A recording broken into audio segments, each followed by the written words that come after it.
Merci, monsieur le représentant du Conseil général de la Martinique. Merci, madame Maréchal, vice-présidente du Conseil général. Madame, messieurs les élus, martiniquaises, martiniquais, chers compatriotes, chers amis. En tant que vice-présidente et porte-parole de l'ADEN, l'occasion m'est donnée de dire quelques mots dans cette magnifique salle et je vous remercie de nous aider à faire connaître ce magnifique livre qui est un travail collectif dans la ville d'Aimé Césaire qui était le parrain de notre colloque. En disant cela, je pense beaucoup aux militants anticolonialistes qui ont si chèrement payé pour leur engagement contre tous les méfaits du colonialisme. Ainsi, pour l'émancipation du peuple martiniquais. Alors je voudrais parler de André Aliquer, Camille Sylvestre, des militants syndicalistes emprisonnés,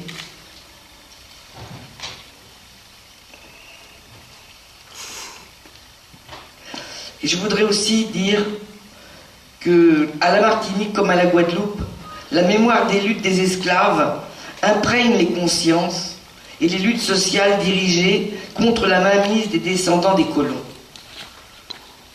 Vous avez adopté, et on peut dire on a adopté la position verticale en forme d'un clin d'œil à Aimé Césaire. Comment comprendre l'esclave à l'échine courbée? Comment comprendre la référence à l'histoire esclavagiste omniprésente dans le mouvement social qui secoue depuis des années et des mois les Antilles? C'est que cette histoire lourde, longtemps taboue, a forgé dans ces îles les consciences, les mentalités, les rapports sociaux. L'ancêtre africain, puis hindou, a été arraché à sa terre lointaine pour féconder de sa sueur et de son sang l'esclave, le sol martiniquais. L'ancêtre européen a été le conquistador, qui a marqué le pays de sa forte empreinte de domination. Aujourd'hui, martiniquais ne peut se comprendre pleinement sans plonger dans le regard dans ces 2 siècles de colonisation qui ont précédé l'abolition de l'esclavage, écrit l'historien Armand Nicolas dans son Histoire de la Martinique. L'histoire de l'esclavage a marqué ces îles au fer rouge, au point que 160 ans après l'abolition, les descendants de colons blancs esclavagistes conservent une mainmise quasi totale sur l'économie de la Martinique et de la Guadeloupe, perpétuant des rapports de domination et d'exploitation. En contrepoint, et malgré le tabou que constitua longtemps son évocation, la mémoire des luttes des esclaves imprègne les consciences et les luttes sociales. Cela fait 400 ans qu'ils vivent sur notre dos, cela doit cesser maintenant. Emmurés dans un monde à part, au sommet de hiérarchie sociale qui maintient les Noirs au bas de l'échelle, les béquets détiennent toujours le quasi-monopole du commerce. L'esclavage, crime contre l'humanité, on a l'impression que rien n'a changé, malgré ce texte de loi. Beaucoup de choses ont été défaites en nous, mais en 160 ans après l'abolition, il faut sortir enfin de ce rapport de domination. Il est anormal que les descendants des esclavagistes trustent encore l'économie de notre pays. Au-delà du maintien de cette oligarchie, c'est le regard suspicieux de la plupart des Blancs sur les Noirs et le racisme hérité de la colonisation que dénoncent Martiniquais et Guadeloupéens. Nous sommes des descendants d'esclaves. Nos ancêtres ont construit ce pays et la France. Pour tout salaire, ils recevaient des coups de fouet. Il reste des traces de ce mental colonialiste chez les béquets et chez de nombreux métropolitains blancs. C'est cela qui explique la discrimination raciale dont nous sommes victimes sur le marché du travail, mais aussi dans tous les domaines de la vie, ici et en métropole.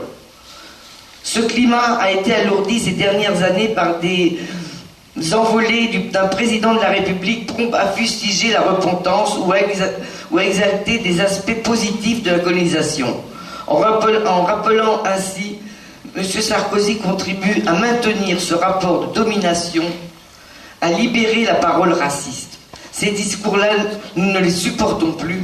C'est le rapport même de la France elle-même qui est en cause. Nous sommes différents. Que l'on nous laisse être ce que nous sommes, noirs, métissés avec notre histoire. La France, elle doit nous accepter comme telle.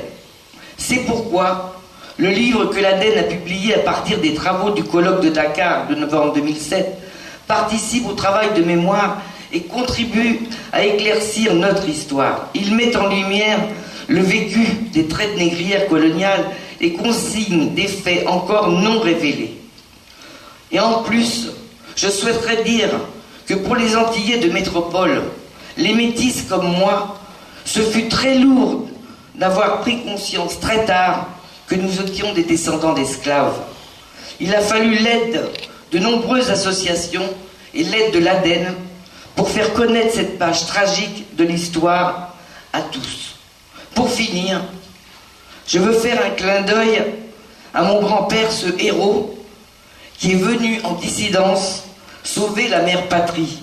Pour lui, pour vous, pour nous, pour tous, je vous remercie.